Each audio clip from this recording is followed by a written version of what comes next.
Il-Gvern se jiffirma l-kuntratt mal-kumpanija Autobuses de Leon biex f'Jannar li ġej jibda jopera s-servizz ta' trasport pubbliku. B'hekk il-wegħda tal-Gvern se tkun qed titwettaq biex jingħata servizz aħjar ta' trasport pubbliku għal poplu Malti Wawċi.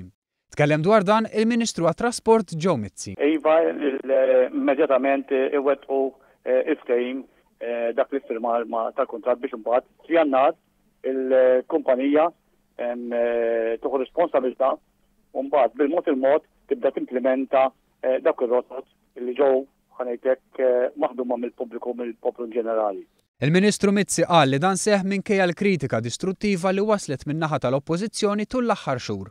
Intant l-erba' fil-qorti kienet miċħuda t-talba tal-Konsorzju Malti Island Buses għal ħruġ ta' mandat ta' inibizzjoni biex jitwaqqaf l-iffirmar tal-kuntratt mal-kumpanija ta' trasport Autobuses de Leon.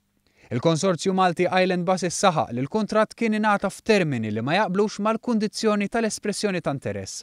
Talba li iżda ma ntlaqatx wara li l-qorti għamlita ċara li l-Island Buses ma sostanzjawx sew l-argument tagħhom sabiex ikun hemm biżżejjed provi għal ħruġ ta' mandat li jwaqqaf il-ftehim mal-bider preferut. Għaldaqstant fil-fema tal-qorti l-element tal-ħtieġa għal mandat mitlub ma ġiex sodisfatt.